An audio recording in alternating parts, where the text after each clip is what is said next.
Hello, this is Storybooks channel. New videos are posted every day. Subscribe and click the bell.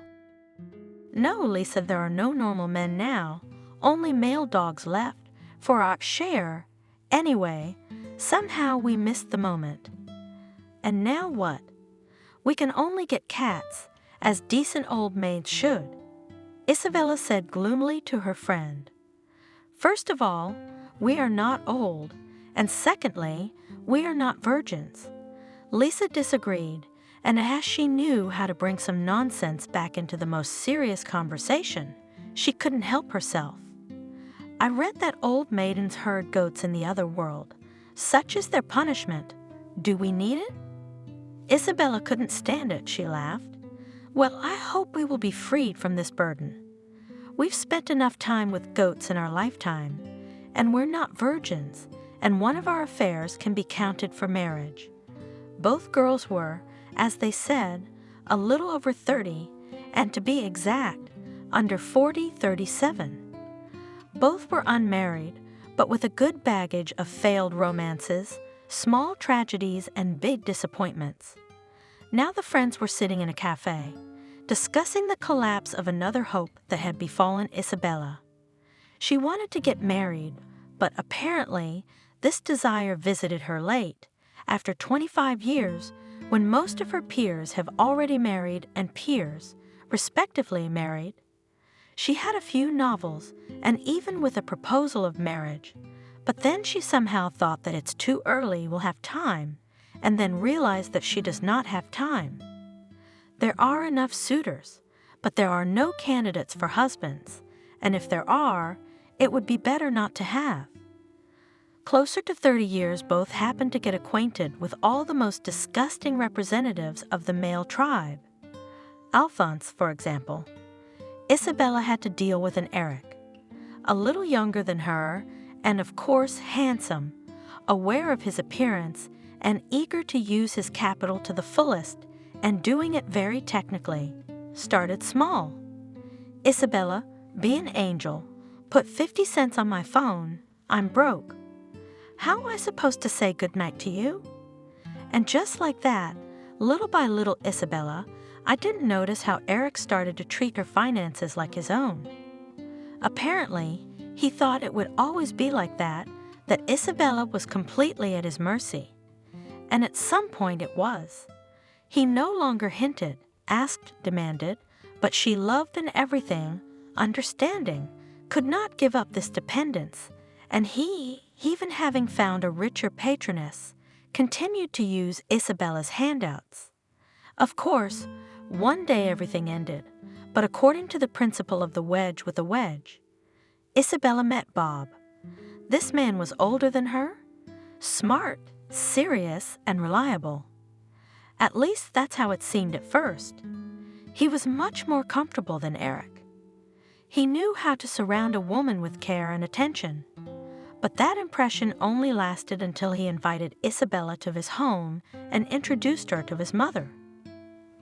This probably should have proved the seriousness of his intentions, but only proved that he is an incorrigible mama's boy, and no one can stand such a mama as a mother-in-law. That's why Bob remains a bachelor for almost 40 years. It was necessary to think at the first meeting with the girl of the sun, when not yet made a proposal, not received consent, this is not an old and quite intelligent-looking woman, at a set table began to explain Isabella how to take care of Bob, how to keep the house, wash dishes, cook, starched the laundry. I, Isabella, devoted all of myself to my family, to my husband and son. When I got married, I quit my job. My late husband, Bob's father, was a talented military man. He would have made general if he hadn't died. But he was a child in the domestic sphere, because I took care of the house, and I know all about caring for men, and I'm ready to teach it to my son's future wife. It was like hiring a maid.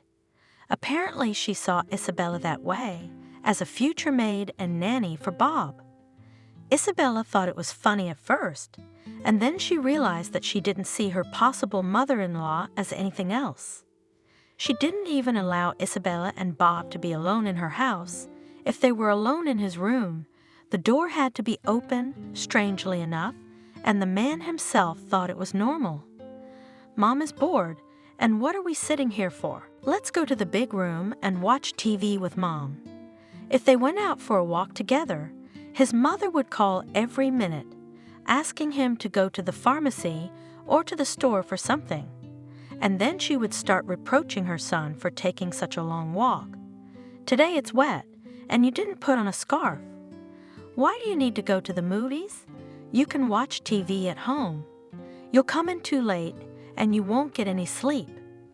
This threesome romance could have ended in marriage.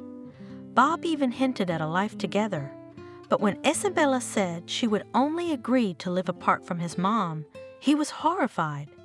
What do you mean separate? Are you suggesting I leave my mother alone in an empty apartment? Visit her on weekends? But you think about it, how we will live without her, because she is a treasure trove of worldly wisdom. Imagine how many things you could learn from my mom. No wonder Isabella was in a hurry to end the relationship. Perhaps to the relief of both Bob and especially his mom. One thing that relationship had taught her was to bypass Mama's boys by the 10th road. Another category, married men. These, the girl had encountered several times. These just wanted to diversify their family life, a break from the baby squeak, nagging wife and other routine, in the company of a free woman, beautiful and intelligent. Of course, up to some stage, they pretended not to be married. Then they admitted that marriage had long ago become a sham. Divorce is not a problem, it's just a matter of time. And now you have to wait because... Then they went on with the same explanations.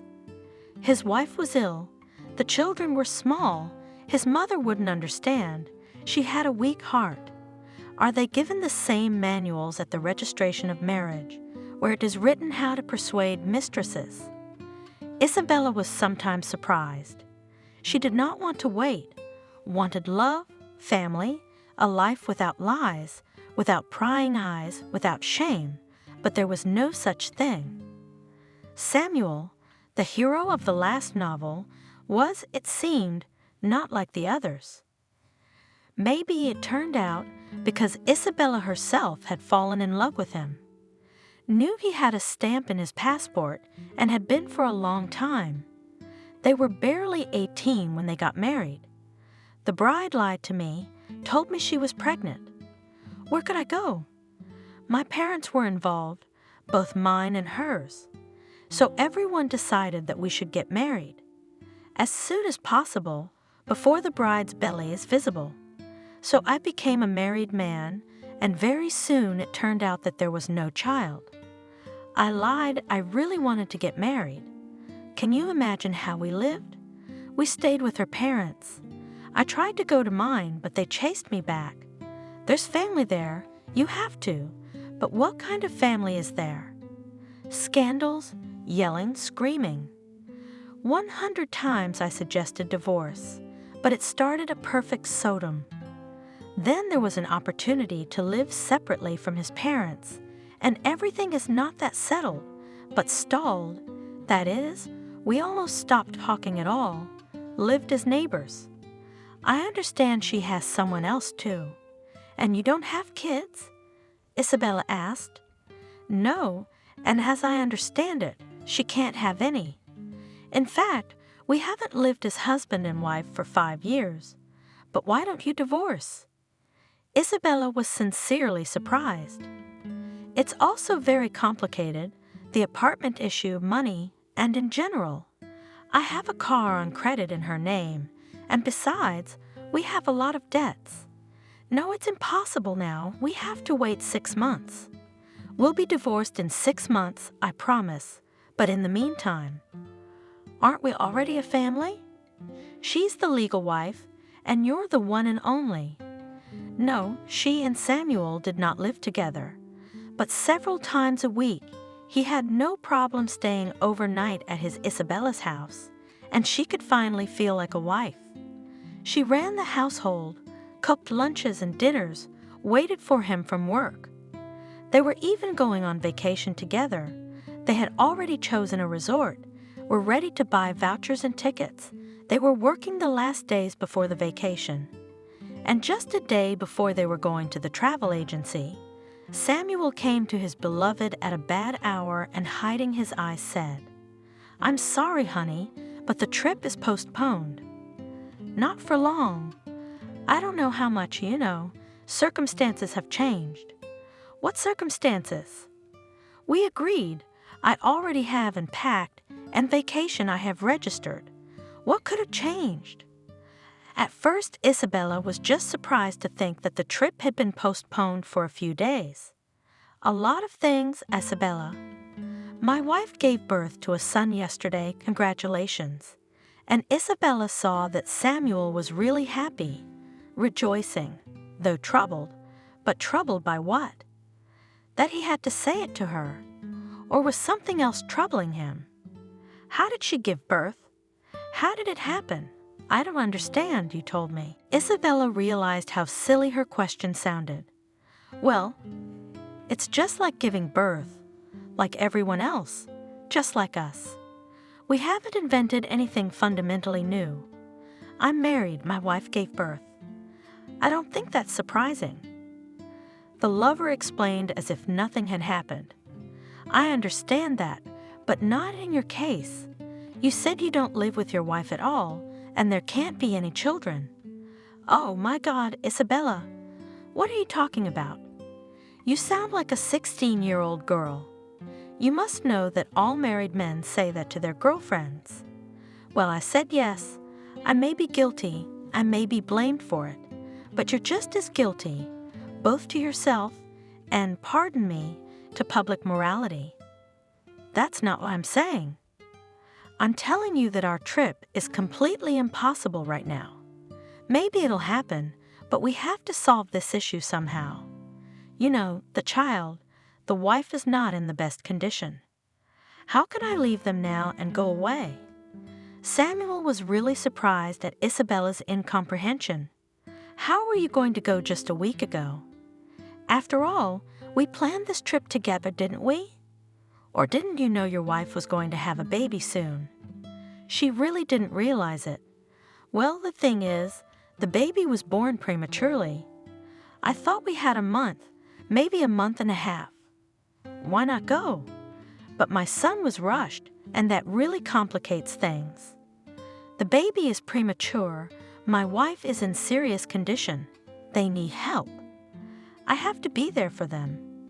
Samuel explained it so convincingly, in a businesslike manner, as if he were talking to a fellow worker, convincing him that it was impossible to go fishing. "And yet I don't understand. How could you live with me all this time, stay overnight? Your wife didn't know? Or didn't care?" Actually, Isabella already realized that this affair was over, but still wanted to know how Samuel managed so cleverly to lead two women by the nose at once. "I didn't know. She was on maternity leave, in the sanatorium rested, went to her mother. That's when I stayed at your place. And thank you very much. We were very good together. We were happy. You have to admit, that's a lot too. I don't see any reason to get hysterical about it now. I'm not throwing any tantrums. I just don't understand how you could do it." "What could I do?" "What did I do? I don't understand what you're doing out of nowhere. You knew I was married from the beginning. You must have realized I was probably lying. Now what's the big deal? You're a grown woman, and I was hoping you'd take it maturely, calmly. Yes, it happened like this, but we can keep a good relationship, and soon we can still go on vacation together. We'll have time. When? When your kid goes to school, retires from the army? What are we going to drive, a wheelchair? At least you'll have someone to drive you around. No, I'm not going to wait for that kind of happiness. Goodbye. I'm sorry, dear, but I'll drive without you, and I'll do everything without you." The woman said angrily, "That's good. That's right. Go without me. And understand, I really didn't lie to you. I love you. I wanted to marry you, to divorce my wife, but you see what happened. Samuel, apparently, did not want unnecessary scenes and explanations, so he tried to get rid of Isabella as soon as possible, but she just wanted some clarity. You didn't do this without your involvement. I thought you said you didn't live with your wife. I wouldn't have messed with you if I didn't. Here we go again. I told you. I didn't know what I said. Was I supposed to report to you? Or ask permission to sleep with my lawfully wedded wife? That's it, get out. Sleep with whoever you want. Don't sleep with whoever you want, but get out of my life forever. Cut Isabella off. Okay, Isabella. You know my phone number. Call me if you need anything. You're still important to me. Get out. Samuel left, and Isabella was alone again in an empty apartment. It was hard. It was unpleasant. Disgusting it was. To realize that she was being used again, that she was once again, no one wanted her, no one cared about her. It's so disgusting. What can she do after that? Look for another man and hope that he is married or not will take her seriously.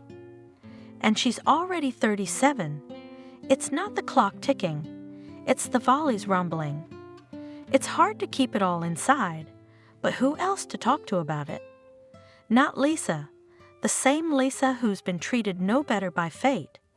I really don't understand, Lisa. Why is this happening? I've tried to find the reason in myself, but I can't find it. I'm a normal woman, perfectly normal, just like you. Yes, we could be perfect wives, mothers, but we could be true happiness for someone. And we're always victimized by who the hell knows what. But why?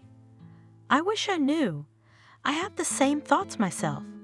Sometimes I think we just did the wrong thing from the beginning. We should have gotten married when we were 18, and everything would have been fine. And by the way, we could have been. Remember in 10th grade when Ethan was in love with me? And there was a guy chasing you. I don't remember his name. He was in the same class as me. Ethan? I don't remember anything like that. All I remember is that everybody ran away from me when they got what they wanted. I don't think anybody ever loved me. Nobody ever loved me at all. They just used me like Samuel. Well, think about it. To lie so authentically, to gain his trust, and yet I fell in love with him. And what a bastard. He's so sure that if he blows the whistle, I'll run away. Imagine him saying that. You have my phone number. Call me if you need anything. How does it feel? Everybody else did the same thing to me. Why is that? I don't know. I guess we just missed out on the ones who were really in love. But I only remember them in my early teens, and then, yeah, it was all stupid and gross. You, Isabella, you're making me sad. I think you've lost faith in life because of that Samuel of yours. Forget it and forget it. It's time to think about the future. We don't have much time left. We have to find a real man. Because of Samuel, because of Eric and all that? Because they were all Samuel. And there was nothing else in my life, you know? What real men? Where are you gonna find them, you tell me? Let's go to a dance, to a disco, to a 30s night. Let's find another Mason, and in a week, or a year from now, we'll be crying on each other's shoulders again. No, Lisa, I've decided I'm not falling in love or having any more relationships. It's time for me to age gracefully and take care of my health. Every affair like this takes 5 years off my life. How hopeless you all turns out, right here at Once to Grow Old, but I'm sure that we will definitely be lucky, and it is not necessary for this to go to some clubs and so on. Maybe our happiness is much closer than it seems. Of course it is. Do you have a roommate? Abandoned by his wife for drunkenness and abuse? Isabella asked venomously. You're getting a little soft, friend. In my opinion, Isabella, the whole problem is that you already agree that only the worst can pay attention to you. But I, for example, do not think so. What does that have to do with some abandoned neighbor, some drunk, or, I don't know, someone who's been in jail? Nobody's offering you that. We have unmarried and quite decent men at work. Lisa persisted. 20-something guys, thank you. I haven't gotten to the point of throwing myself at little things, either, and I hope I never will. You're 20 years old. John's in his 30s or more. And Brain, he's not the freshest flower either. I think he's in his 30s, although there's nothing wrong with 20-year-olds, and we have people our age at work. Married men. I don't want to get involved with married men anymore. And that's a lie to listen to. You know, it's no fun either. Nobody's forcing you to get involved with married people. What's wrong with our sales manager, Jack? Isn't he married? Isabella was already making her friend laugh. Married? Our enemies should be married like that. You're right about something, though. He's too tough a nut for us. Maybe he's divorced already. They say he was married for a long time and not happily. He loved his wife so much, and she cheated on him left and right. Can you believe it? Just out in the open. Well, how else could it be when everyone knows and almost laughs in her face? He knew everything. And so she cheated on him, and he loved her, but then, apparently, reached the edge and fell out of love. But that's still not our option. If he loved her for 10 years and put up with everything, he probably loves her now. Are they divorced or not? No, Jack, let him live with the memory of his lost love. We need to find someone else. I don't think work is an option either. If I wanted to have a relationship at work, I'd have looked at Jack myself a long time ago. Noticed Isabella. What am I hearing? So you like him after all? Lisa rejoiced. Why shouldn't I like him? He's a normal man, decent and handsome. Isabella reasoned. Yes, she really liked him, and only some of his aloofness prevented her from paying closer attention to Jack. Besides, she thought he was married. Yeah, you'd pay attention, wouldn't he? Well, you know, if I did, maybe he would. Why wouldn't he? Isabella was stubborn. No man, whatever you want, but that's not an option. Why don't we look for someone else? Lisa persuaded her. Otherwise, we'll really have to cry a lot. But I don't understand you, Lisa. You're pushing me. You're discouraging me. I don't know if it's not an option for you, but I think I could get to know him better. Don't make up things, Isabella.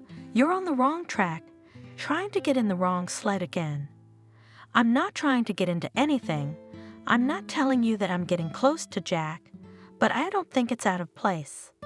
The only reason I'm not getting close to him is because we work next door to each other, and that's not the best thing for any kind of relationship. Come on, I get it, and I'm not discouraging you. I'm just warning you that this is a really inaccessible fellow. We won't be able to melt his heart. That's what you think, but I'm sure I could. Isabella suddenly took possession of a kind of dash. She reasoned as if relieved. Everything is bad. Love is gone. But why not try again? Would she really agree to go on living? Without love, without hope, to have cats, to grow old, to take care of her health, to drink kefir, to eat oatmeal on water. No way. How about you? Lisa sighed. No, that's the attitude I like. I recognize my Isabella. But you know, I'd advise you to be careful. Jack's good, I'll give you that, but he's gonna be a little hard to deal with, and the results may be worse than Samuel. Maybe you're right, but I'll give it a try. A free-spirited man with no particular flaws. Yeah, love for another woman. That's not a flaw for you. What love? They have such a complicated relationship, and you don't know if he's divorced or not. That's love for you. They say she left him, and such love is even stronger. The one who was abandoned is forgotten, but the one who was abandoned. Don't listen to any gossip. It does not look like he would forgive cheating and then cry for the woman who left him, spitting on everything.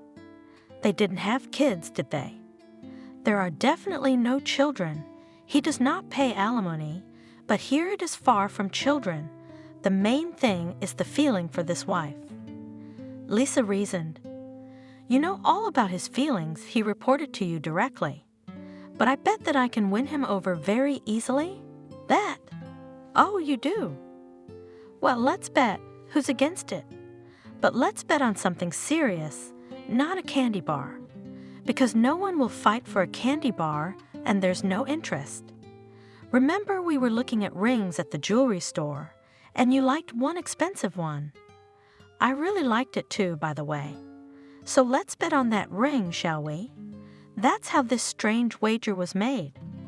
Something pushed to this deed quite adult, serious, educated women, maybe upset feeling, maybe drunk at the beginning of the conversation, a bottle of white wine. At any rate, the bet was made, and Isabella walked home in a rather high spirits. It made her laugh that she and Lisa had had such a bet. How she would accomplish her goal Isabella did not think much about, but after all, if nothing came of it, she would have to buy her friend a ring. Yes, it's expensive, but what can you do? Where else would the money go? She doesn't have kids, she doesn't even have pets, and she has enough for herself. It wasn't about the rings or the bet. She was suddenly excited. She really liked Jack, though she hadn't followed the twists and turns of his life, especially after his affair with Samuel had begun.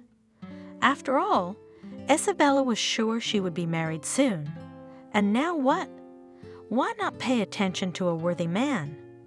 But how to do it? They have been working in the same firm for almost a year. They see each other almost every day, sometimes discuss work issues, and never from the side of Jack.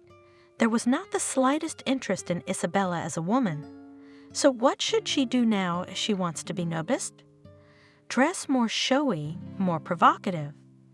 No, this way you will not attract attention, and who she will make fun of, who will be outraged. You are at work in the office. Yes, and not a girl already, a grown-up aunt, ridiculous to show their charms. However, business clothes can be very seductive. Isabella knew her strengths. She had a beautiful figure, thick hair, well-groomed face. Even familiar women did not give her 37 years old, although she never hid her age, just watched her appearance. At work the next day, she was going to be especially diligent. No, the style of dress was businesslike, but with a hint. The slit on her pencil skirt was a little deeper than usual, and when walking sometimes revealed the lace garter of her stocking. The neckline on the off-white blouse, too, was a little more daring, and she had her hair styled in a sleek but sophisticated knot. A little more colorful makeup, nail polish, everything was elaborate, austere but mysterious. And most importantly, the perfume. They weren't exactly work-appropriate, spicy, tantalizing. Everyone had noticed since the morning that Isabella today looked somehow particularly attractive, everyone except Jack. They had to talk to Isabella a few times on the job. Once, while showing some numbers on a report, she bent over his computer keyboard so low that she almost touched Jack's cheek. And nothing, not the slightest emotion. He just leaned back in his chair slightly so as not to disturb Isabella. In short, the day had passed in vain, and Isabella had no idea what to do next. Well, not to carry her to work pies of her own production, trying to win the heart of the boss. Some women in this way, trying to influence the man they like, remembering that the way to his heart is through the stomach. Who just thought up such nonsense? What goes through the stomach? We know what it turns into. but I'm not going to go to him with an explicit proposal. It's disgusting to think about. At the same time, I didn't want to back down, and not just to win the argument. And really, I'm getting old or what? A normal kind of man, but no attention. She thought with annoyance. Well, let him not fall in love right away, but at least he can't look at me like a wall, can he? And Ethan, younger than him and me by 10 years, still stares at me, even talks to me, but this one? Either I'm losing my touch, or there's something wrong with him. I tried to act, and more frankly, once, seeing that Jack goes down the corridor, lurked around the corner, and hearing the approaching footsteps, all twisted, slightly lifted her skirt and pretended to correct the seam on the stocking. Not even a glance. Another time, as if accidentally bumped into him, she dropped a folder with documents from her hands, so that the sheets flew all over the corridor. Jack apologized, began to help her collect the documents. Their hands collided, but he only helped, not a glance in her direction. Meanwhile, already other co-workers were beginning to notice Isabella's exertions and chuckle.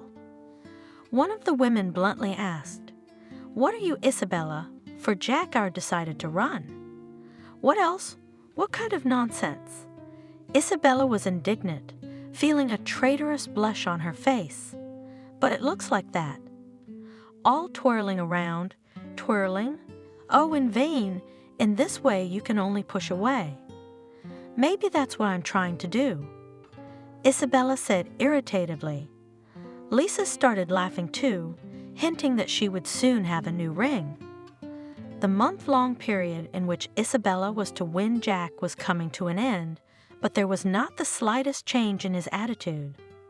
One day, the director of the firm announced that 2 employees had to go on a business trip to sign an important contract.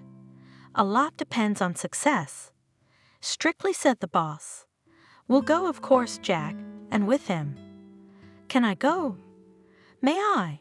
Several voices shouted at once. No, you're not experienced enough, and I need you on the spot. Isabella, I think, will do the best job. Wouldn't you agree? Yes, of course. Isabella answered in a steady voice. She realized that this business trip gave her a chance, but she tried not to show her feelings. Someone might have believed her indifference, but not Lisa. She understood the possibilities for her friend. But there you go. Now you'll win for sure. He'll take you in his car. Right? You'll be there as a couple. Oh, I don't know, Lisa. Isabella waved away, trying to hide her triumph. I'm seriously thinking about buying a ring and giving it to you. It would be easier and less frustrating. I feel like some kind of maniac. Don't make it up. That's because at work, in public all the time, and there will be 2 of you, in an informal setting. Yes, here anyone wins. Don't forget to bring some nice lingerie and a party dress. The green one. You'll seduce anyone in it.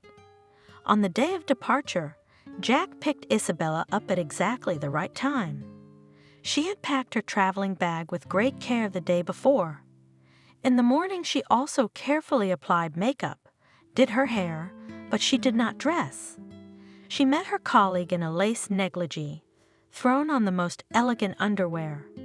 Such an outfit best emphasized all the advantages of her figure and, according to Isabella, made a lasting impression on any man. But Jack looked at her as if she had opened the door in a man's tracksuit. Aren't you ready yet? It's a 5-hour drive. His tone was extremely unhappy. Oh, come in. I'm sorry. I'm so nervous. I was afraid I'd forget something. Come in. Wait 5 minutes. I'll wait downstairs in the car. Try to make it 10 minutes, please. And he calmly turned and walked out. Isabella almost cried with frustration. Such an elaborate image was wasted. Yes, he must be impotent or something worse. And here I am dancing in front of him as if he were Jack, the last man on earth and in my life. Oh, Lisa, You got me going, even though you said you couldn't do it. That's what lured me," she thought angrily, hurriedly dressing without much effort. What did it matter how she looked if there was no one to appreciate her efforts? In the car, however, Jack decided, apparently, to change from anger to mercy. "I'm sorry that I rushed you so much, but soon the traffic will start, and I wouldn't want to be late. We have to check into the hotel, go to bed on time, so that tomorrow we won't yawn at this very important meeting." "Oh no, you'll forgive me. I'm always so afraid of forgetting something when I'm traveling, so I take a little longer than I'd like." Isabella was a little amused. It was a start that pleased the woman, but that was the end of it. She tried to make casual conversation, but the companion answered one-wordedly, showing that he was not interested in conversation at all. And Isabella was resentfully silent, preferring to look out of the window. They drove for a long time and arrived at the place in a small town in the late afternoon. Near the hotel, Isabella got out of the car, stretched with pleasure, not for the sake of seduction, just tired. Almost 6 hours sitting in the same position, my whole body was stiff. "Oh, I'm so hungry and sleepy," she sighed. "Let's check in and go to a restaurant." "Not a hotel restaurant. There's usually nothing good in those, but over there." "I've seen behind that grove. There's some place, and we'll walk there." "He's coming. I'm tired too, but I want to stretch my legs. Let's go check in." At the information desk, an unpleasant surprise awaited them. The receptionist said, in an apologetic tone, that although they had booked 2 rooms, one was already occupied, a certain important guest had arrived. "What are we supposed to do?" Jack wondered. "We are not important guests, but we are here on business. We have an important event tomorrow, and you suggest me to sleep outside." "Why should we?" mumbled the receptionist. "There is one room, and it is quite spacious. You can make sure of it. There is a large double bed, even a 7-bedroom bed. We are not spouses, not relatives. How should we sleep? One by one?" Jack was boiling. Even Isabella was discouraged by what had happened, although the situation greatly increased her chances of success. However, there was nothing to do. They had to go to this one room. The receptionist accompanying them muttered something about moving the chair, and she would send them extra blankets. There was a way out of every predicament. If you had arrived early, we would have tried to find one of you a room in town, somewhere nearby. "Thank you, you're all set. The main thing for you was to get someone important settled, and we can sleep on the floor, on a chair, wandering around in corners. Mind you, I'll be forced to file a complaint. Of course, as an apology, we can deliver you a free dinner to your room." The receptionist promised. "Thank you. Do you really think that after what happened, we have any reason to trust you and your staff? Keep your dinner and we'll have to eat at another restaurant." Cut Jack off. "Well, this place is pretty cozy," Isabella said conciliatingly when they were alone in the room. "It's really quite spacious. We can get along without disturbing each other. Let's get ready to go to the restaurant, shall we?" "I wonder how careless you are about everything," said Jack. "I am not so much frightened by the prospect of spending 24 hours or whatever it turns out to be with you in the same room as I am outraged by the attitude of the administration. The room was booked and here you are. It feels like some kind of bad joke, but don't take it so personally. What can we change? Kick someone out of the room? File a complaint? What's the big deal? After all, we're both adults and nothing bad can happen here. You're not a maniac, and I promise not to bother you either. We can coexist peacefully. Thank you, of course. We probably won't annoy each other, but the situation is unpleasant." Jack didn't stop. Oh, how many unpleasant situations are there in life? Let's pack up and go to a restaurant. Maybe it will be a more pleasant pastime. Isabella joked. Jack was annoyed, dissatisfied. Isabella, on the contrary, amused. She felt that she would soon reach her goal, so she was going to the restaurant with all care.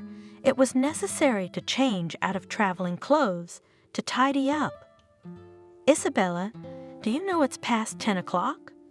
We should go to bed early tonight to look like normal business people tomorrow. Hurry up, Jack. Yeah, sure, I'll be right back. We have to look normal at the restaurant, too. I'm always a little disheveled after the road. Flirtatiously responded the woman. I doubt that anyone will look at us there, and even if they do, who cares? But would you really like to accompany a woman who looks unkempt? Isabella was offended at the end. You look fine. Stop poking around. I want to eat, not escort women. Yes, you're not a master of caring for women. Isabella sighed and went about her business. I didn't come here to woo you. Jack cut me off. Anyway, you can make up as much as you like. I'm going to the restaurant. You'll find your own way, and I'll get us a table. Or there won't be room for us. Well, go ahead. I'll catch up with you real quick, said Isabella. When Jack had gone, she sank into a chair. Well, she had a beau. You'd never find one like him. Perhaps he would lie in the same bed with her, turn his back and snore. Where else would you see such a thing? If Lisa saw it, she'd die laughing, she thought irritably. She decided to get ready, not for Jack's sake, but for her own. She wanted to look good, attractive. After all, she would be going to a restaurant in a new place. Maybe she would make an impression on other men, and Jack would melt a little when he saw it. She walked out of the hotel onto the almost nighttime street. It was dark and deserted, and she had to pass through a small square. She was not afraid, though, for the silence and tranquility of the town whispered that nothing bad could happen here. The woman boldly went forward, becoming alarmed only when she noticed that she was being followed by two big guys who were examining her with appraising glances and whispering. Young men, I don't need security. Isabella told them when they got too close. But we are in great need of the company of beautiful women, and you are quite suitable for us in this respect. The guys came close, and she felt their hands on her body. Long-saved irritation finally spilled out on these bullies. What the hell is this? The one who needs does not pay the slightest attention, but these are ready to pester every minute. Get off, you scoundrel! She shouted and hit one of them with her purse. Look at you, what a stubborn cot! Glumly said the other, and showed that they were not going to lag behind, but Isabella was not going to be an easy prey. Enraged, she hammered both of them at once with her purse, and with her fists, knees, legs, cutting them down with the last words. Oh, come on, she's some kind of seizure, said one of them at last. Fool, nobody was going to rape you. We wanted to invite you to a restaurant, but now you go out alone, and there is a maniac here, by the way, so wait for him.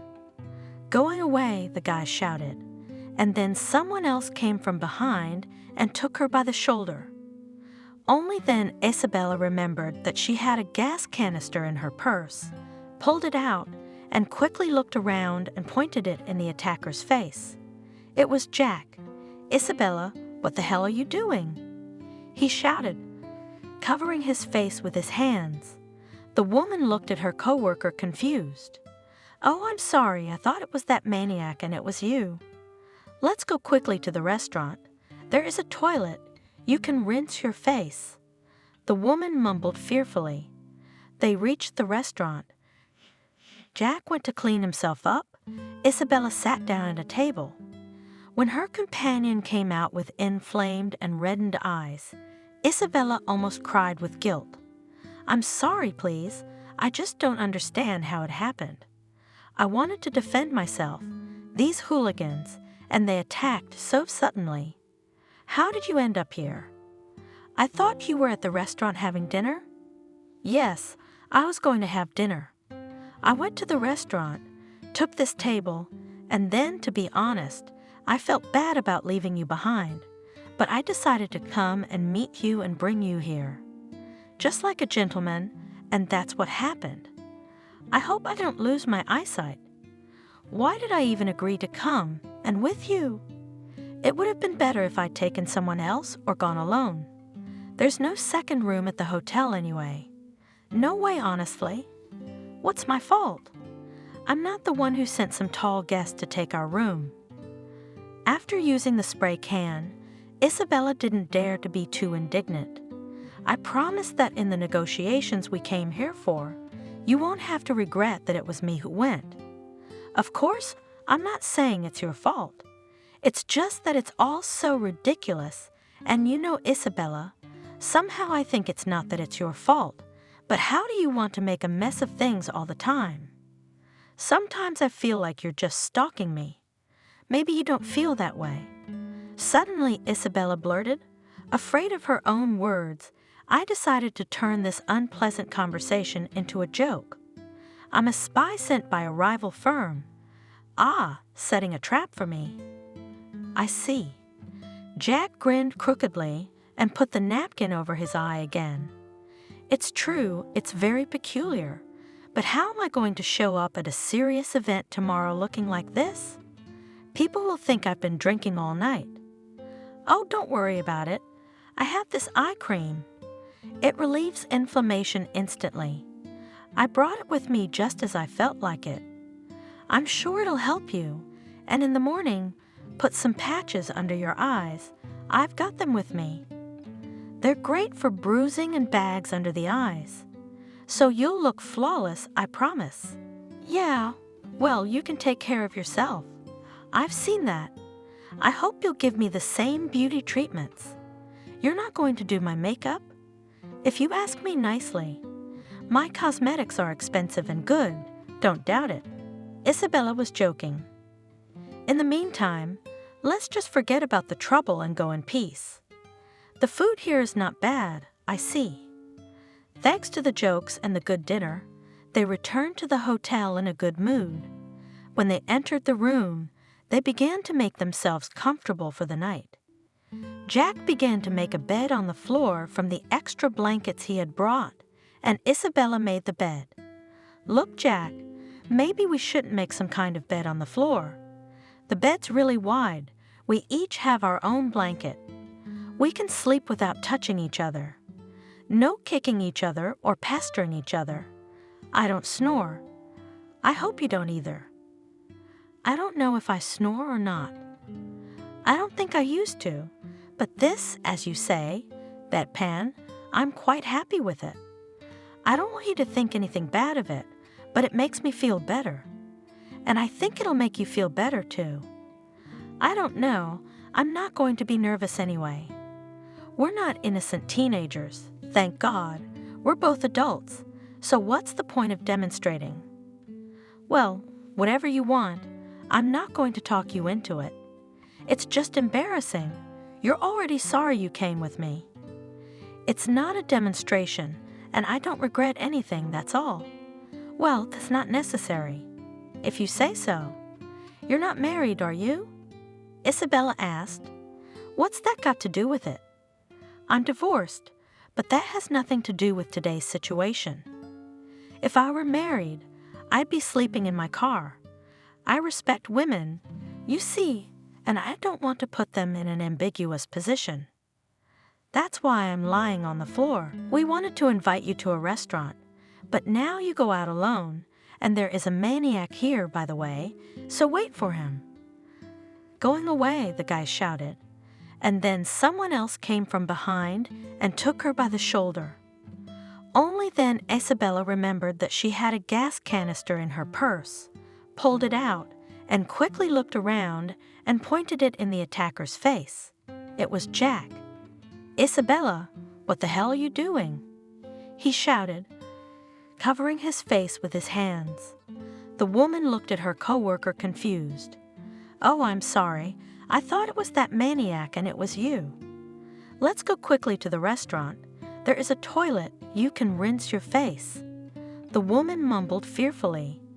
They'd reached the restaurant. Jack went to clean himself up. Isabella sat down at a table. When her companion came out with inflamed and reddened eyes, Isabella almost cried with guilt. "I'm sorry, please.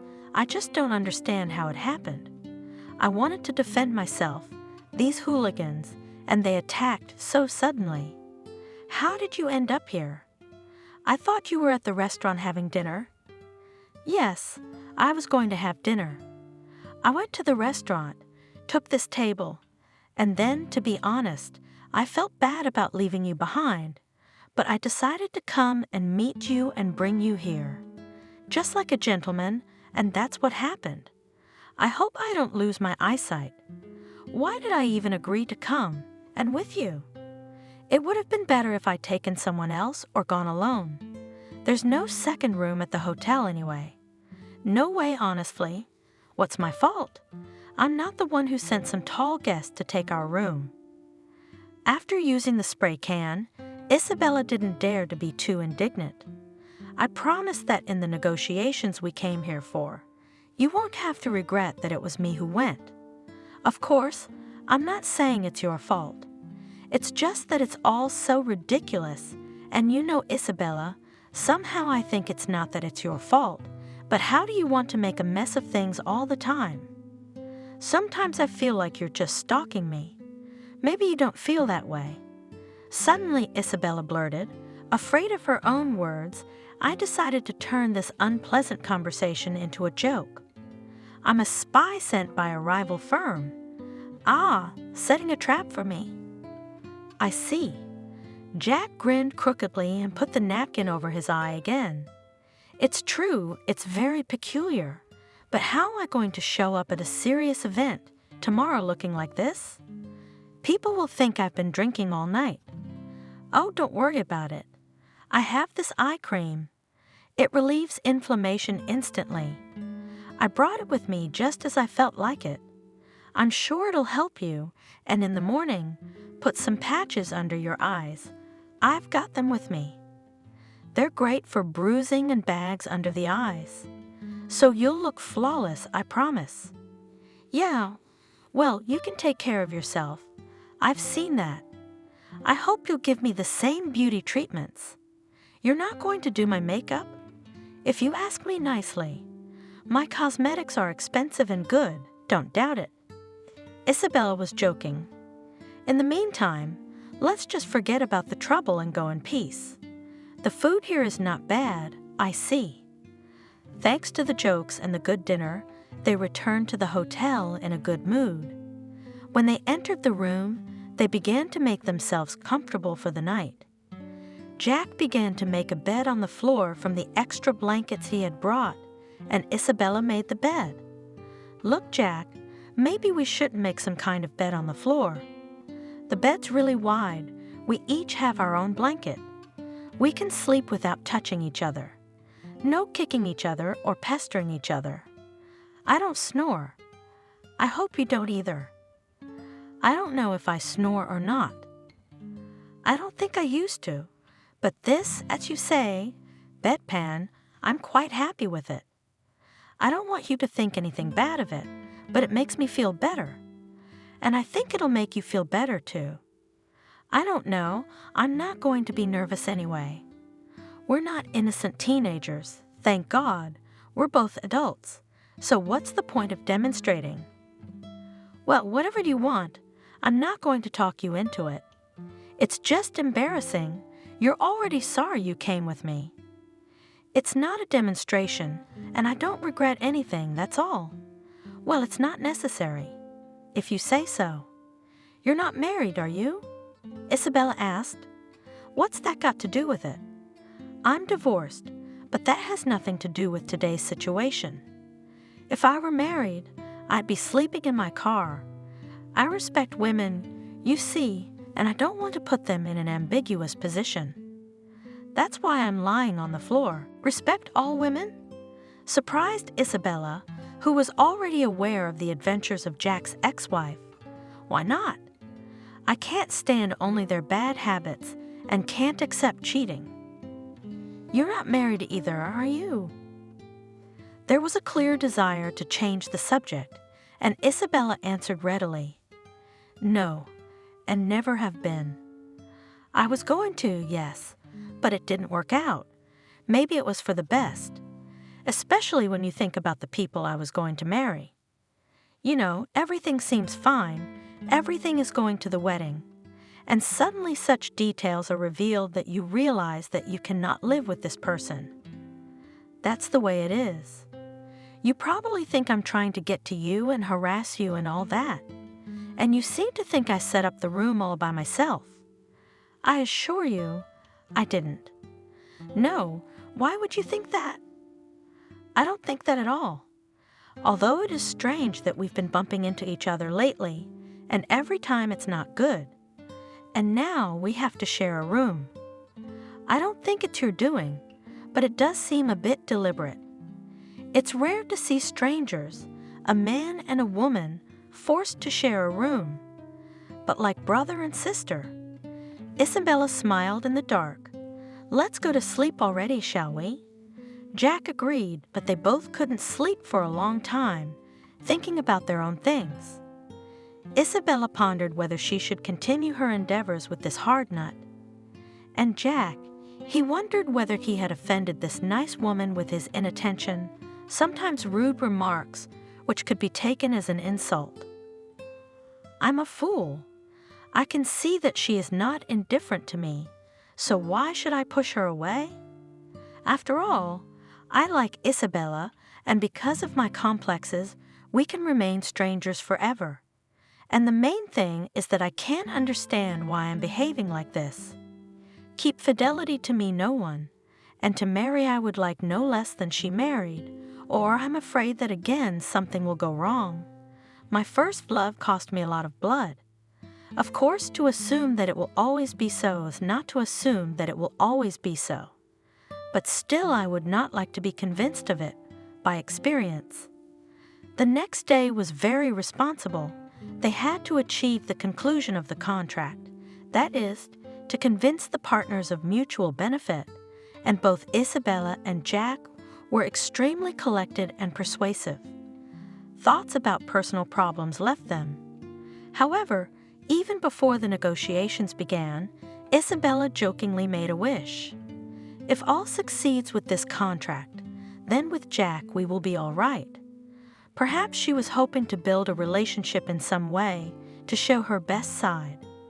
Jack would see that she wasn't a flake, and maybe he'd at least give her a real compliment. Everything turned out as well as possible, but the only thing Isabella waited for from the one for whom she made so much effort was a firm, friendly handshake. What kind of a man is that? Was it hard to get a kind word out of him? All the others admire, but this one, the woman thought sadly. It was decided to celebrate the successful deal with a corporate party in the banquet hall, and Isabella decided to show up at the party in the full glory of her mature beauty. Okay, she lost to Lisa, but let Jack see that he lost even more. It is not known what she did not please him, but Isabella will not get to the bottom of it. How many times can we do this? Apparently, she's just not the one for him. Well, love was without joy, separation will be without sorrow, the woman thought, though she had been convinced more than once that this belief was wrong. She had a little love with joy, but parting brought much grief. Well, at least now there would be a chance to relax a little. And Isabella shone. She came to the party dressed not at all businesslike. Jack had never seen her before in such a dress, with such a hairdo, compliments from everyone, even from women. There was no end. Everyone wanted to drink, dance with her, and Isabella did not refuse anyone. Happily drank champagne glass after glass, joked, quipped, flirted. Jack's serious look did not upset her, but only encouraged her, let him see what she could be. She was sitting there like an owl, She wouldn't ask me to dance, but that was fine. I wouldn't be lacking cavaliers here. Drunken fun, she thought. And there was everyone wanted to dance with a beautiful, liberated woman. They even tried to get her a date, suggesting she run away from the party. No, you see, I'm not here alone. Isabella refused. Your date doesn't seem very companionable. People wondered. Yes, Jack is a very serious, businesslike man. Agreed Isabella, and Jack saw that Isabella was getting drunker and drunker, probably because of the habit of alcohol. Something broke up my lady. He thought with displeasure.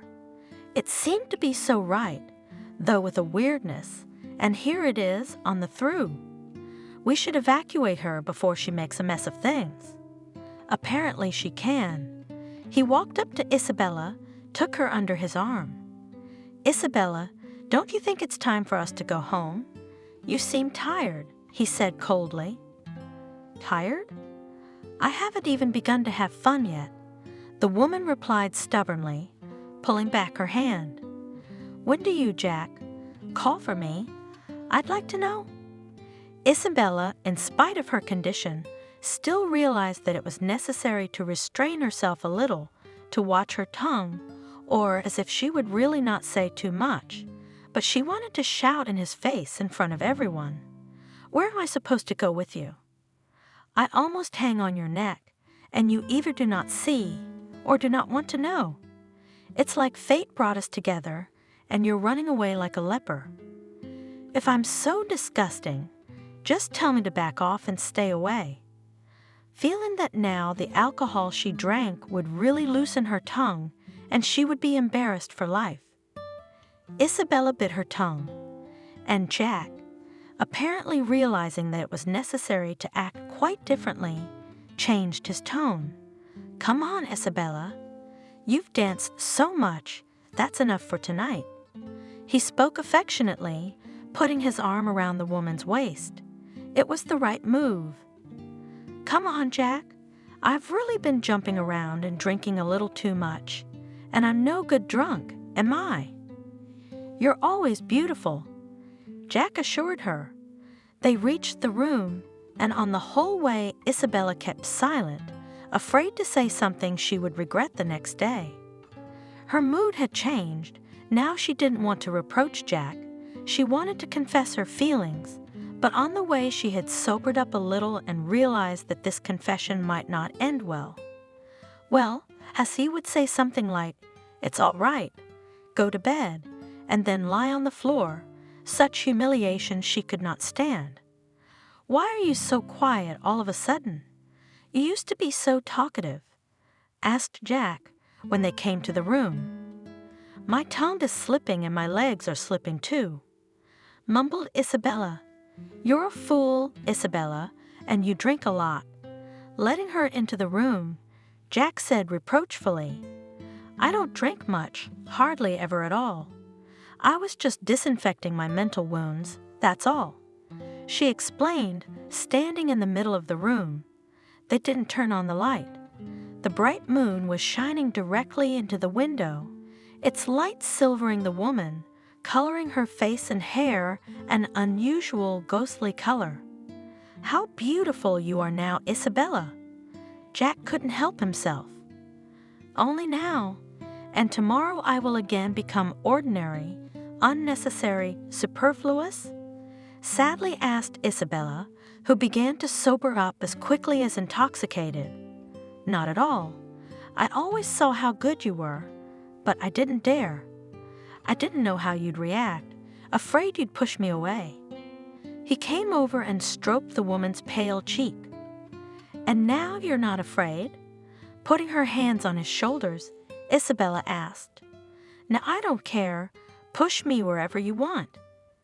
Isabella pushed Jack so hard that he fell backward onto the wide bed, arms outstretched, and she slipped into his arms. It was a night of love, with crazy kisses, incredible confessions, vows. Isabella was happy that night, and not because she had won the bet. She realized that she really loved Jack like she had never loved anyone before in her life. She was ready to share her happiness with the whole world, and with Lisa, of course. When Jack fell asleep in her arms, she pulled out her phone, took a selfie and sent it to her friend, letting her see that Isabella hadn't lost her touch, that she could love, and she could be loved too. After that, she blissfully dozed off, resting her head on the world's most trusted shoulder. Isabella awoke alone in the morning, but she was neither surprised nor frightened. Jack entered the room with a tray and a cheerful cry. "Who ordered breakfast in bed? Who's hungry?" Isabella clapped her hands. "It didn't even occur to me to order. I thought it only happens in the movies, and it's weird. I'm used to washing up first and then having breakfast, but I'm hungry. I'm gonna take a quick shower, and don't start without me, okay? Don't stay in there too long, because I'm hungry too in every sense." Happy, Isabella ran to the bathroom, hurrying to do her morning toilet as soon as possible. She didn't want to miss a single minute of this wonderful morning, but when she walked in, all the colors seemed to fade. Jack, fully dressed, was busily packing his things into his suitcase, not a trace of his recent cheerfulness on his face. A tray of untouched breakfast stood on the bedside table. "Did you decide to pack before breakfast? There's still time, we'll make it. Why don't you sit down at the table? Have breakfast by yourself. Have a good appetite. I'm going home," he said calmly. "I mean, why? Are you offended by something? That I didn't eat right away?" "No, Isabella. It's just that I know everything now. I know the purpose of your mockery of me, this trip, this night." He nodded at the phone on Isabella's pillow. "You got a message, I opened it. Read your friend's congratulations. I'll join you. You've done a great job. What did you write? Why did you read it?" Isabella reached for the phone, feeling that her hand had become quite cold. "I agree.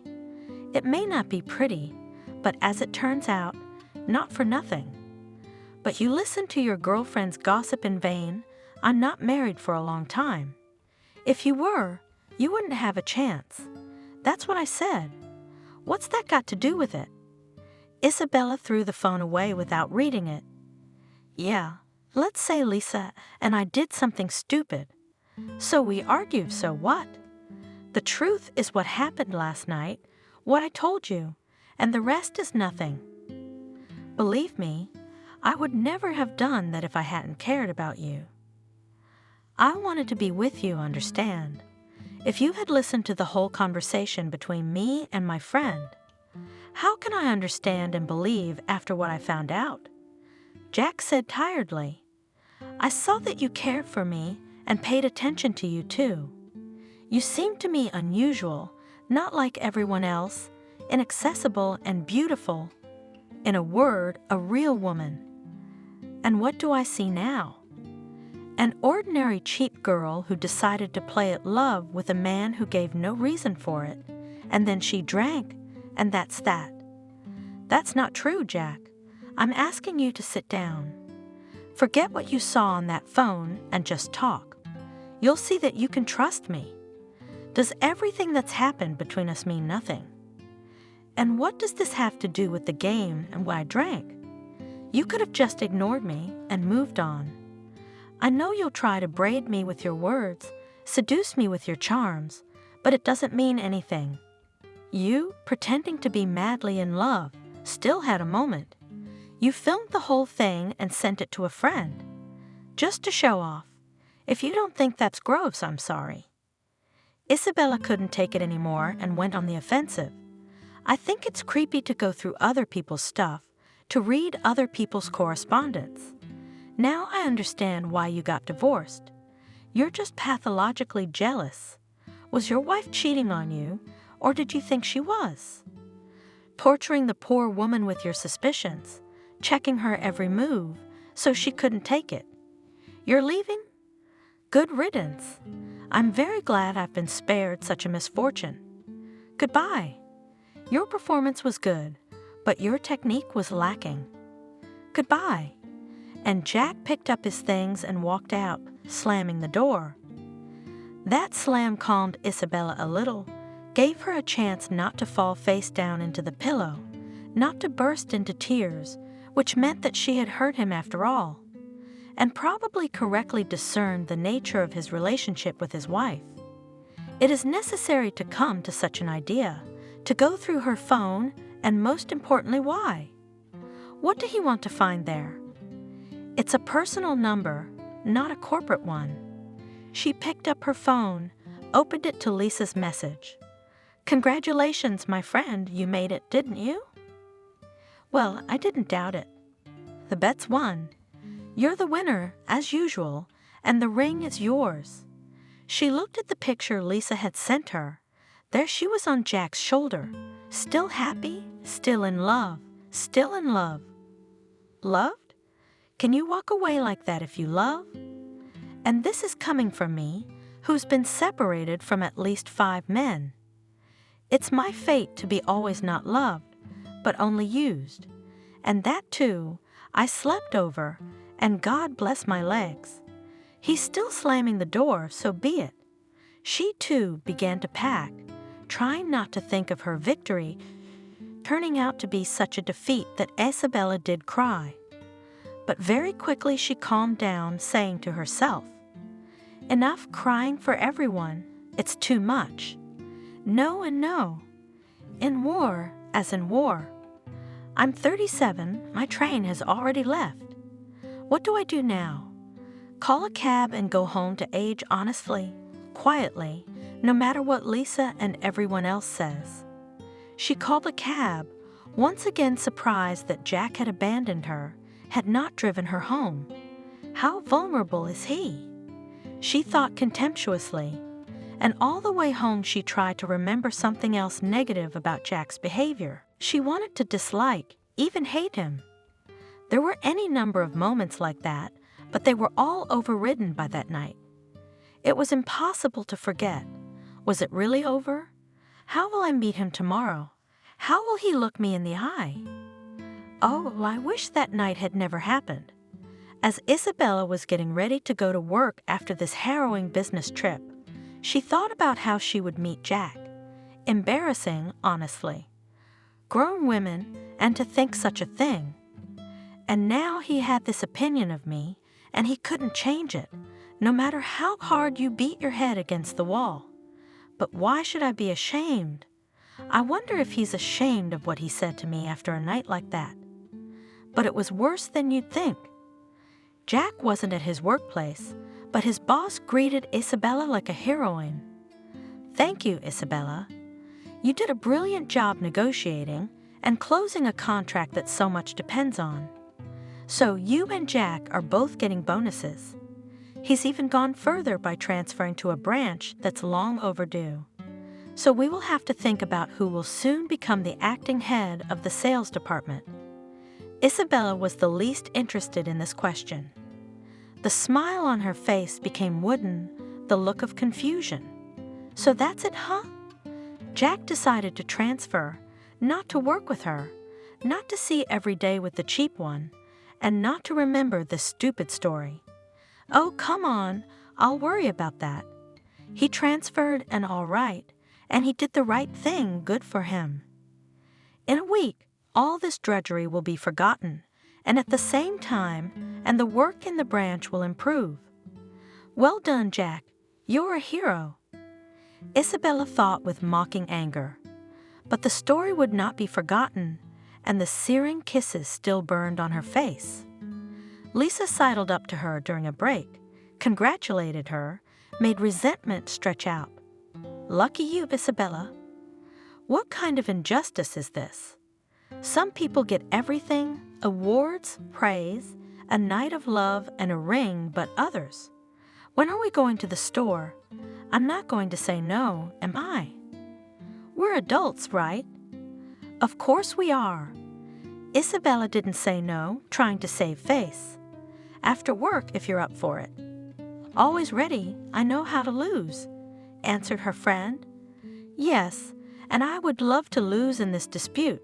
Anyway, why should I win these rings and everything else if he considers me a cheap prostitute and even drinking, ready to sleep with anyone on a drunken binge?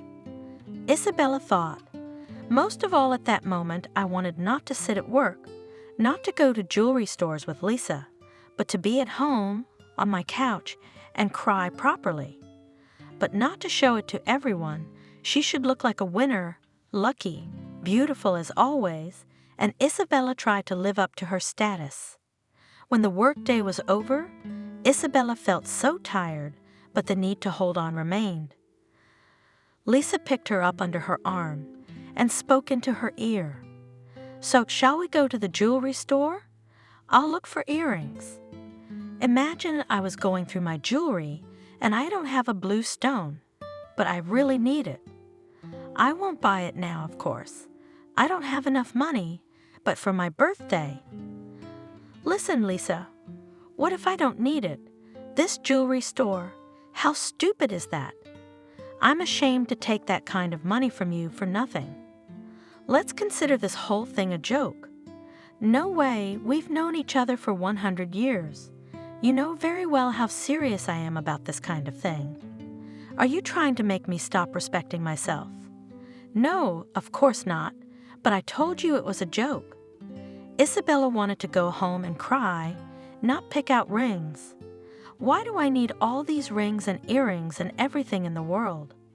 Of course, you won't be helped in any way by these fashionable rags in a brilliantly meaningless woman's fate. Very true. But my feminine destiny, only meaningless and not at all ingenious. Isabella thought absent-mindedly. What's gotten into you, Isabella? Lisa kept up.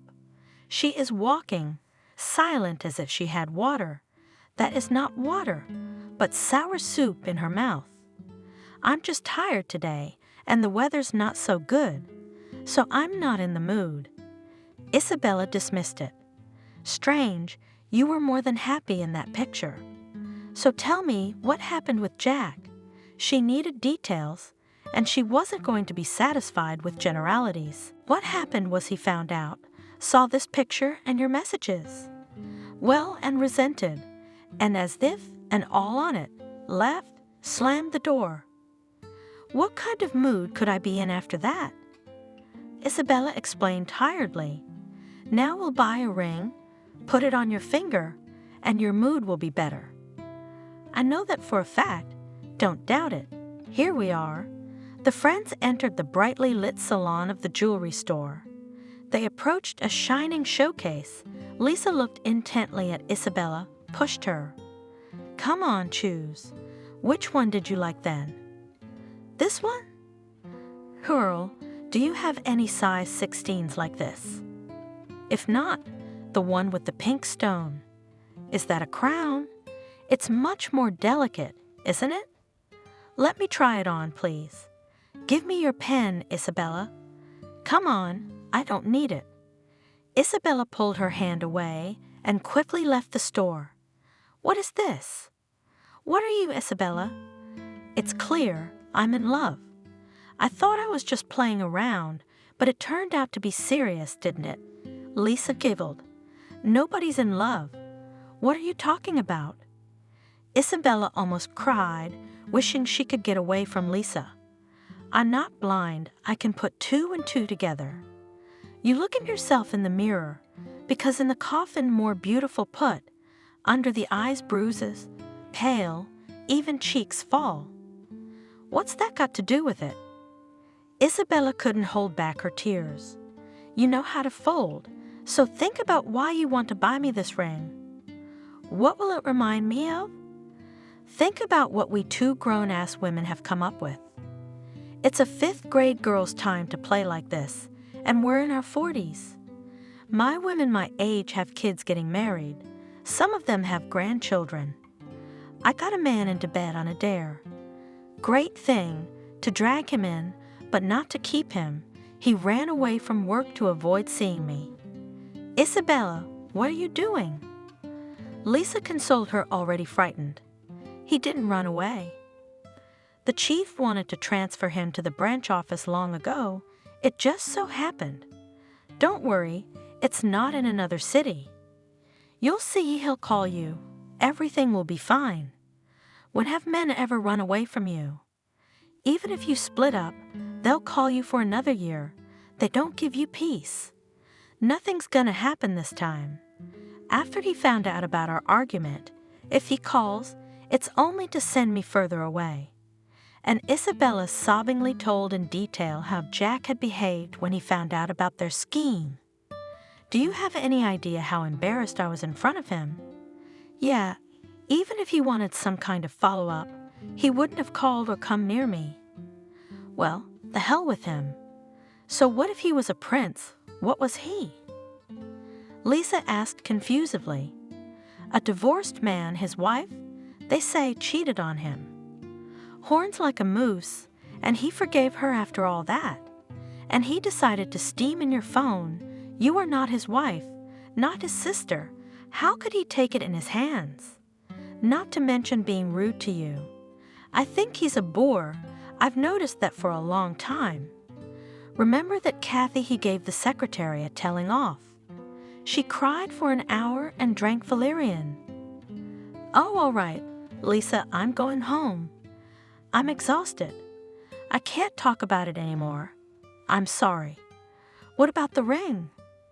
Come on, let's go buy a ring. You'll make yourself happy. My friend persuaded me. No, Lisa, buy yourself some earrings. I don't want that ring. I'm sorry. The next day, Isabella couldn't walk to work. What if Jack doesn't show up? Yesterday she was afraid to see him. Today she was afraid he wouldn't. After all, there are also women in the branch, and how do you know if someone will be seduced by a handsome, positive, and free man? And she wouldn't be a fool like Isabella. And if he was around, it would be possible to talk somehow, to explain, and their relationship, perhaps, would go to another level. Or maybe it would have been clearer. Jack didn't need her, disgusted by what had happened, but there was a surprise waiting for her at work. Isabella, I see that you came from a business trip so tired. It's not surprising. The result was pleasing, but now I have a request to you. Things are not going well at the branch. Jack's having a hard time, and you've shown yourselves to be a great team. Can you help out there? If not, your refusal won't make any difference. Why not? Isabella exclaimed, holding back her glee. The more difficult the task, the more interesting it is. I like your spirit, and I'm glad I'm not mistaken in you. When can you go to your place of work? I'd like to go today, but I've got some errands to run. So I'll be out there first thing tomorrow morning. Does Jack know yet? Not yet. We'll let you know today. We didn't know if you'd do it. That's what the warden said. Can we not tell him? Let it be a surprise. Isabella asked cheerfully. All right. Surprise is a surprise. The man didn't argue, apparently realizing something. And Isabella suspected that he had realized it for a reason, not by himself. So she asked her friend at lunchtime, Did you tell the chief to transfer me to the branch? Well, of course I told him, and he immediately obeyed. Lisa snorted. I didn't tell him anything. It was your Jack who probably asked for you to be transferred to him. Isabella liked that assumption. It was quite possible that Jack himself had asked to be transferred.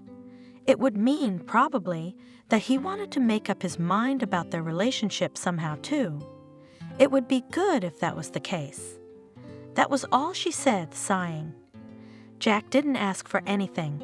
He sat in his office, sorting through the statements and schedules, his mind wandering with thoughts of her, of Isabella, and it was impossible to escape them.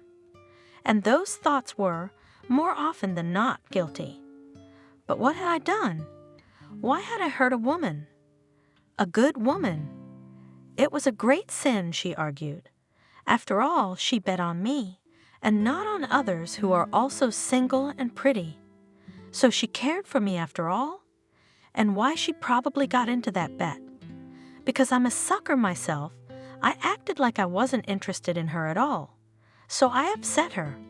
I did not know how to impress, how to start a serious conversation, and that's why this dispute happened, and then she was too much.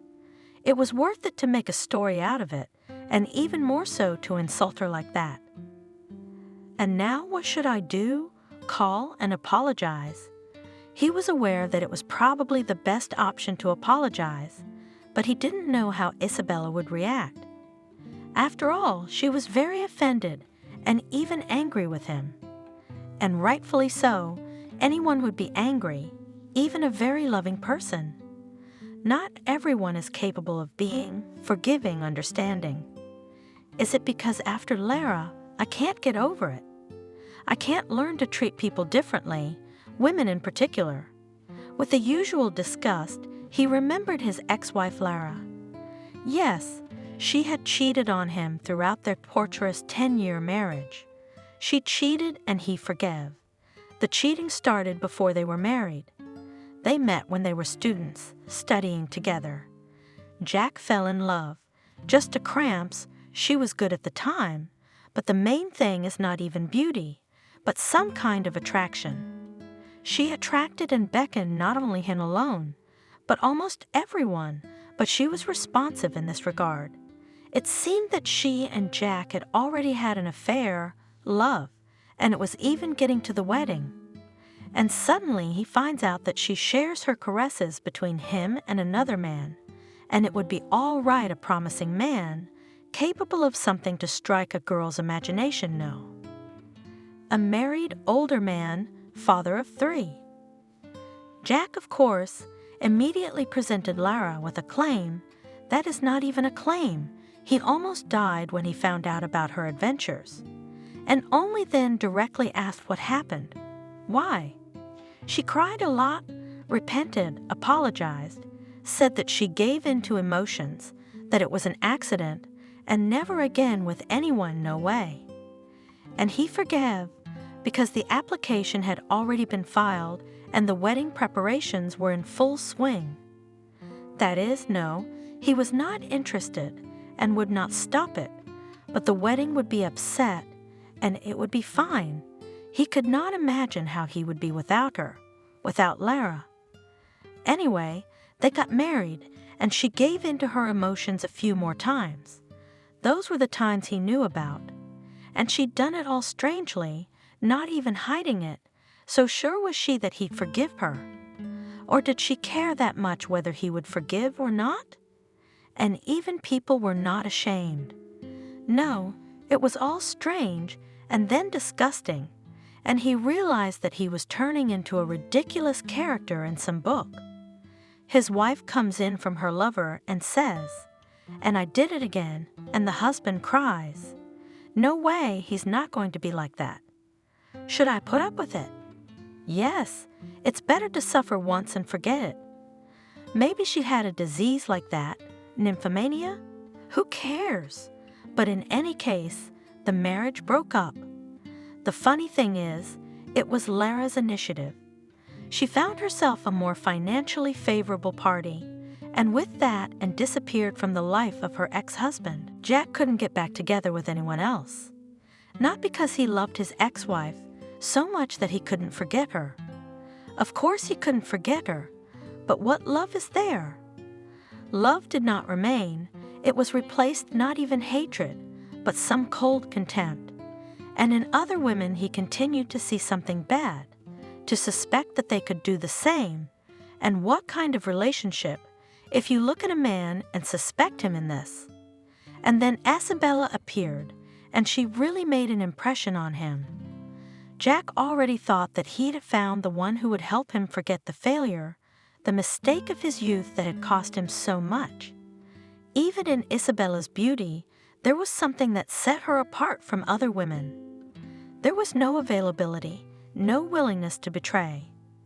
That was why he didn't dare approach her. He didn't know how to communicate with such women. What kind of women did he have? Well, Lara, and then? And then they were no better, just disposable friends, relations with whom left nothing but disgust in his memory. That's why he couldn't communicate with a normal woman. He was used to such women. How happy was he when he found out that the two of them were going on a business trip? And this room is one for two. It was literally the hand of fate. No, not in the sense that he was going to get into bed with her, but it was possible to talk, to get to know each other better. And then all of a sudden, it's like this. It's a pretty weird thing to do. And what do we do now? No, of course we should apologize. It's not her fault. Maybe it was a friend who put her up to it, maybe.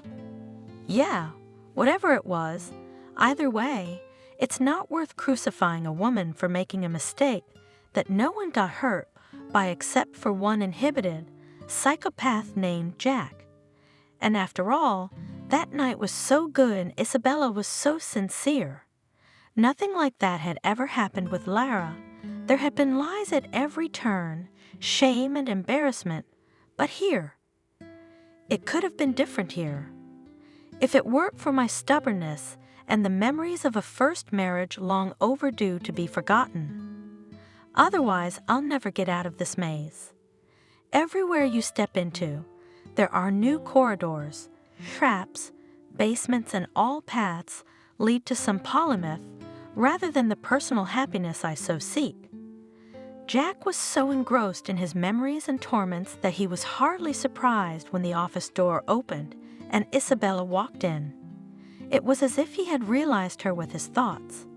"Hello, Jack."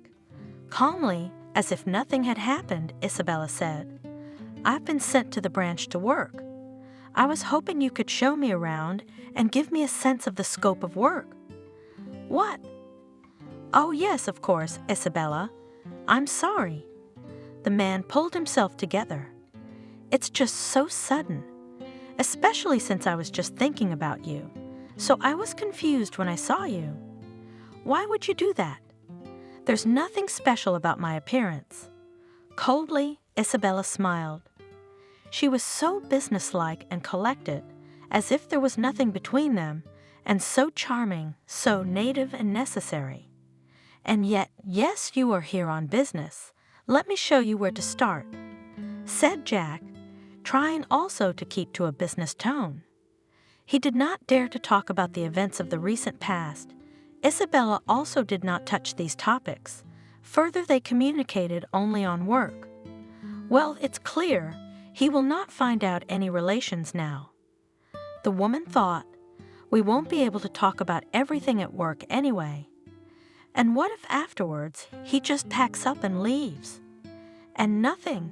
Then everything will be clear, although very unpleasant. Unfortunately, that's what happened when at the end of the day, Isabella decided to give Jack the documents she had checked. The secretary said, "Leave them with me. I'll give it to you tomorrow morning." Jack had already left today. "Good. Trying to keep a businesslike appearance," Isabella replied. She left the papers and walked out. "Well, that's it, and this stage of your life is safely over. You could say to this Jack, 'Thank you for not dragging out this story.'" "But why?" "He wasn't going to do that, but what am I supposed to do? Should I quit?" "No, he seems to have forgotten everything, and soon I will too. And for me to have an affair, or even a light flirtation with a colleague, no way. I mean, I've decided that I'm not having an affair with anyone or anything else at all." She went to her workplace. She had to get ready. The working day was over. Most employees were already saying goodbye, and he wouldn't even say goodbye. He's touchy. Isabella thought, trying to keep her thoughts mocking, almost succeeding. She got ready, went outside, walked anxiously, without looking around, to her car. She wasn't in the mood, but there was no need to hide her feelings either. No one would see her. No one was interested in her anymore.